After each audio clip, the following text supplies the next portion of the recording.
భారతదేశం ఒకవేళ రెచ్చగొట్టే పని ఏదైనా చేస్తే దానికి 100 రెట్ల ప్రతిఫలం అనుభవించాల్సి ఉంటుంది. అంతకంటే బలంగా ఇంకా దారుణమైన దెబ్బ మేము తిరిగి కొడతాం. ఈ వ్యాఖ్యలు ఎవరు చేశారో తెలుసా? పాకిస్తాన్ కొత్త CDF chief of defence forces Asim Munir. అదేంది అసీం మునీర్ ఫీల్డ్ మార్షల్ కదా అనుకుంటున్నారా? లేదు, ఇప్పుడు ప్రమోషన్ వచ్చింది. ఇక నెక్స్ట్ ప్రైమ్ మినిస్టర్ అయ్యే అవకాశాలు కూడా కనిపిస్తున్నాయి. షెహబాజ్ షరీఫ్కి ఇప్పటికే చెమట్లు పడుతున్నాయి అక్కడ. సో ఈ వ్యాఖ్యలు చేశాడు. మొట్టమొదటిగా అక్కడ CDF బాధ్యతలు చేపట్టిన తర్వాత భారతదేశం గురించే మాట్లాడాడు.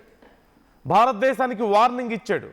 ఒకవేళ భారతదేశం నుంచి ఏవైనా రెచ్చగొట్టే పనులు ఉంటే అంతకి ఇంకా తిరిగి దానికి బలంగా మేము దెబ్బ కొడతాం, ఇంకా బలంగా కొడతాం, చాలా ఫియర్స్ఫుల్గా ఉండబోతుంది, చాలా it's going to be very swift and fearful అని చెప్పి కామెంట్ చేస్తున్నాడు. మనందరికీ తెలిసింది ఆపరేషన్ సింధూర్ తర్వాత భారీగా పాకిస్తాన్ నష్టపోవడంతో అసీం మునీర్ని తీసుకొచ్చి ఫీల్డ్ మార్షల్ చేశారు. ఇప్పుడు ప్రపంచ దేశాల ముందు మరింత అధ్వాన్నం అవుతున్న సమయంలో మరొకసారి CDFని చేశారు, చీఫ్ ఆఫ్ డిఫెన్స్ ఫోర్సెస్. ఇప్పుడు అసీం మునీర్కి అడ్డు లేదు.